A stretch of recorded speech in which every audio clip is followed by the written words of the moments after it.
Part 14. The Darkest One's Darkest Emperor Alpha then calls his three closest advisors, Dark Queen Lilith, Dark King Mordecai, and Dark Lord Lothar, to him on the Shadow Planet for a very special meeting.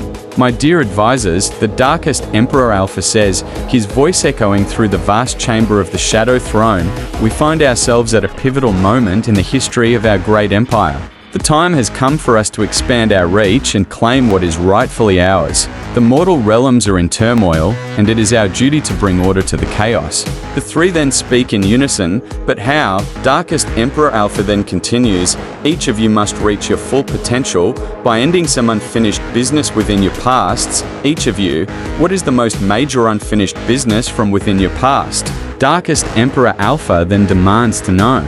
Dark Queen Lilith then speaks up first, simply to control the Kingdom of Scotland and expand it to control the British Isles is all. Then Dark King Mordecai spoke next, to control the USA and reunite with my three greatest minions. I have already reunited with the Lich King, Geralt, but that still leaves the Demon Lord, Legion, and the Vampire Queen, Isolde. Then Dark Lord Lothar spoke last, to control Europe and to defeat the Storm Dragon, now the Storm Leviathan. And then all three speak up again at once, and to directly get revenge on the God Emperors. Darkest Emperor Alpha then seems to ponder for an instant. We will start with yours, Lilith, then yours, Mordecai, then yours, Lothar, and finally, we will all get a chance to directly get revenge on the God Emperors afterwards. Now, each of you head to planet Earth to accomplish your goals individually. Darkest Emperor Alpha finishes speaking. POV switches to directly that of Dark Queen Lilith. Dark Queen Lilith then heads to planet Earth, then down onto Scotland specifically, and after one quick spell, the Kingdom of Scotland is restored, allowing her to then move on to the next part of her plan or mission. Once Lilith has her sights set on the British Isles, she starts her conquest by building a powerful shadowy fortress in the highlands of Scotland. This fortress, known as the Fortress of Eternal Night, serves as her base of operations. From here, she begins to spread her influence throughout the land, turning the once verdant hills into a realm of eternal twilight. As Dark Queen Lilith begins her conquest of Britain, she encounters unexpected resistance from a newly formed coalition of supernatural beings, led by the legendary Merlin the Wizard. Dark Queen Lilith knows that he was previously involved in a God Emperor ritual, knows to be cautious, due to God Emperor rituals massively empowering their participants. But Dark Queen Lilith must have really underestimated her own power, as she is then able to casually defeat Merlin, the Berserker King, the Lady of the Lake, and Queen Mab, and their armies single-handedly and without very much effort at all. After her victory, she is now free to continue with her plan of expanding her realm across the British Isles. Her first order of business is to conquer England, which she does rather easily, thanks to the combined might of her shadowy forces and her own overwhelming power. Then, Ireland willingly lets itself be absorbed, probably scared of facing her wrath, as then, she, after the true Kingdom of Scotland is formed, officially as a crowning ceremony for herself, at which, once the crown is placed upon her head, she can feel her power growing immensely, as her unfinished business has been completed, and her full potential has been unleashed, and she is now no longer Dark Queen Lilith, but like Darkest Emperor Alpha, she is now Darkest Queen Lilith. POV switches to following Dark King Mordecai. Dark King Mordecai then arrives on Earth and in the still not fully united USA, and then, in a single afternoon, conquers and unites the whole thing, completing the lesser and easier of his two goals. Now he must find both the Vampire Queen, Isolde, and the Demon Lord, Legion, the newly formed alliance of Earth's supernatural leaders, led by Merlin's reincarnation. Surprises the Shadowstein forces with a daring counterattack, revealing hidden depths of unity and strength in the face of imminent darkness.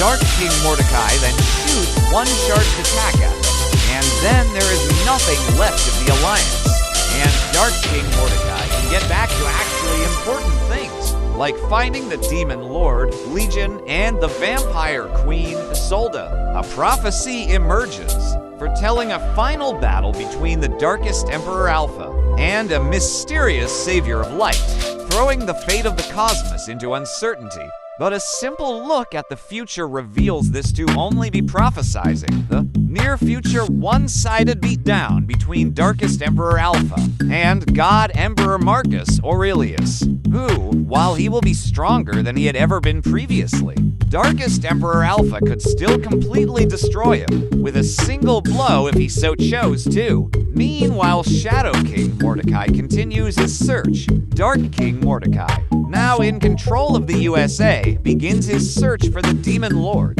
Legion, and the Vampire Queen, Isolde. His shadowy spies spread throughout the land, seeking any sign of their whereabouts. It is through these spies that he learns of an underground society of supernatural beings that have been living in the shadows, hidden from the mortal world. Amongst them, he finds the Demon Lord, Legion, and the Vampire Queen, Isolde, his old allies from back when he was the Shadow King, and also the Storm Leviathan, who he randomly advises to go to Europe, and the Storm Leviathan, while confused, obliges, flying off faster than the return stroke of a lightning bolt. Dark King Mordecai approaches Legion, who is now the ruler of the underground society. A tense standoff ensues as Legion is wary of his former master's intentions. Mordecai, however, is persuasive and reminds Legion of their shared past and the promise of power and unity that a reunion would bring.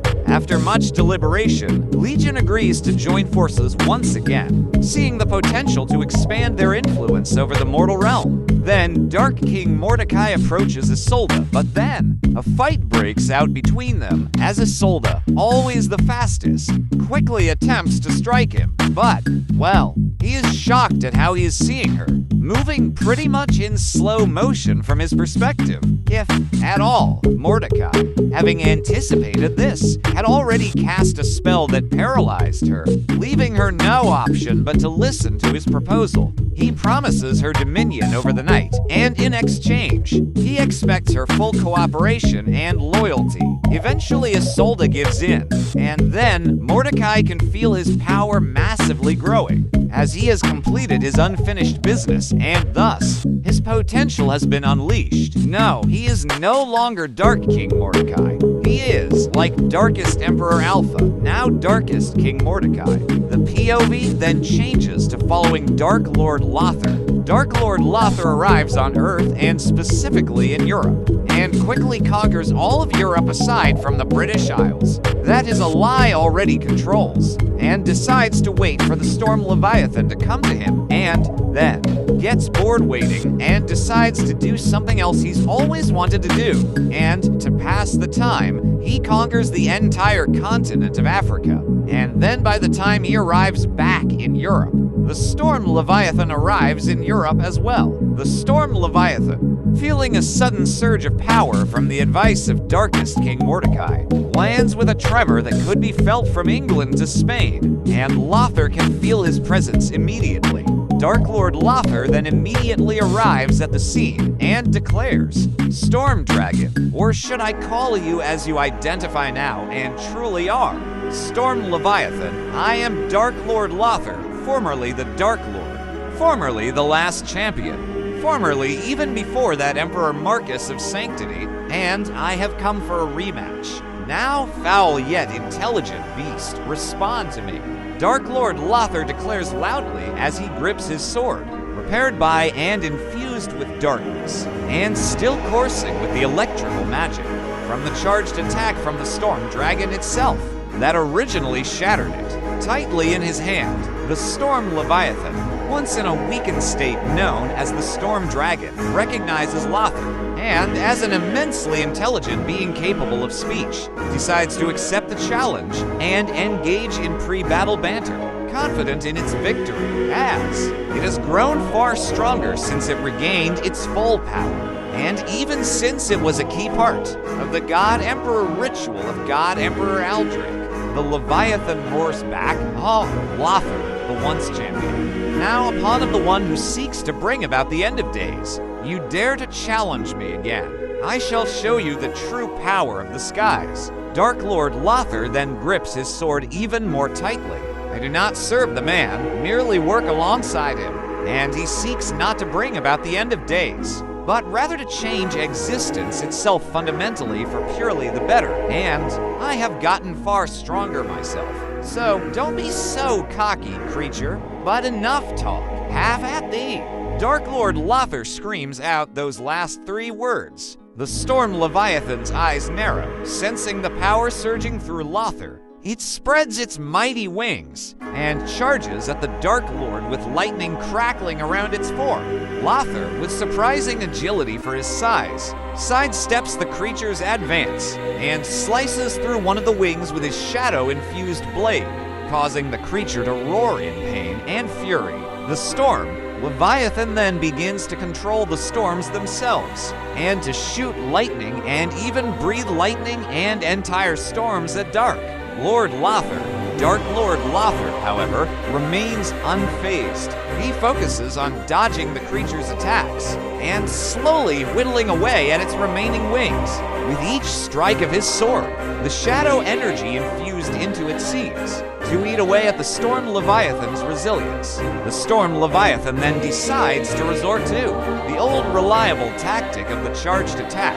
After all, it was what defeated this very same opponent previously, and Dark Lord Lothar just lets him charge it, as the Storm Leviathan then begins to charge the attack, an enormous ball of pure electrical magic, electricity, lightning magic, storms, storm magic, and even just plain magic and energy, concentrating all of the storms around the planet into the attack, once comparable to a hypernova or a gamma ray burst even.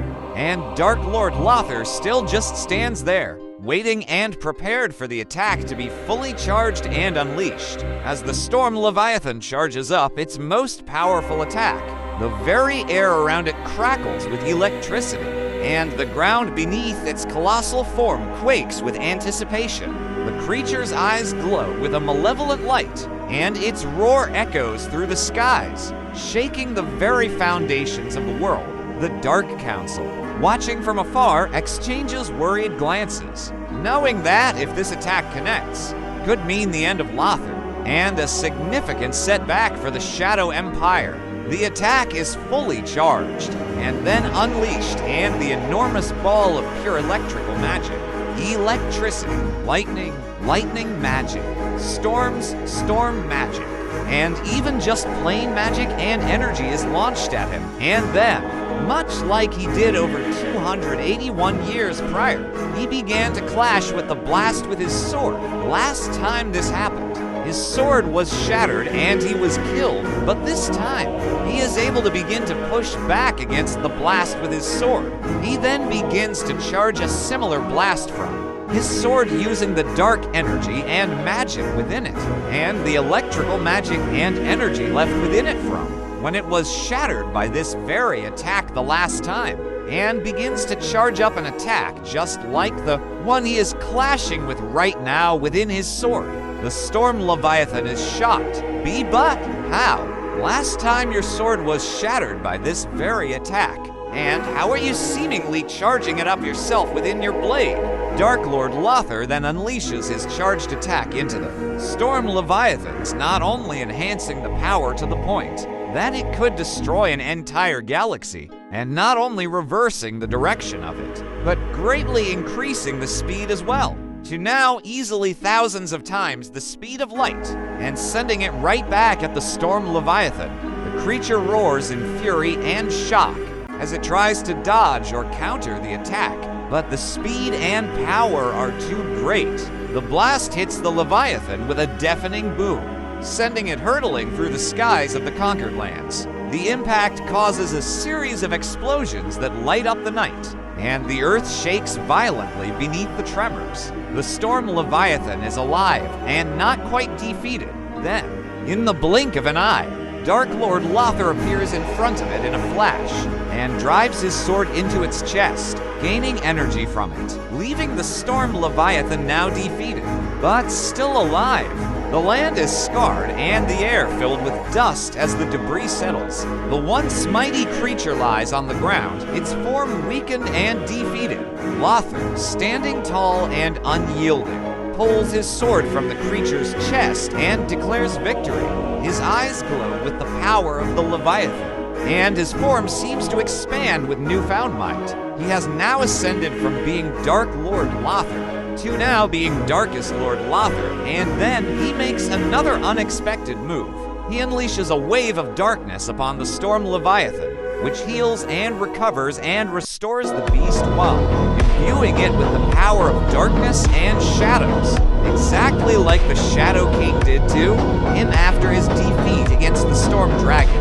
Then he begins speaking, "Mighty beast, you have proven yourself as a worthy opponent, and one whose power doesn't deserve to be wasted. I now dub you the Dark Leviathan."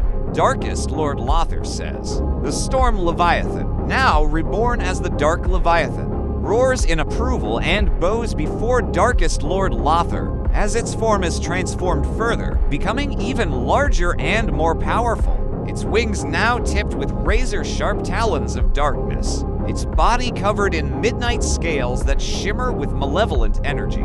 It rises to its full height, towering over the defeated armies below, as the newly dubbed Dark Leviathan, a force of destruction and shadow that will serve Darkest Lord Lothar loyally. Then the Dark Ones, now the Darkest Ones, return to the Shadow Planet, now accompanied by the Dark Leviathan,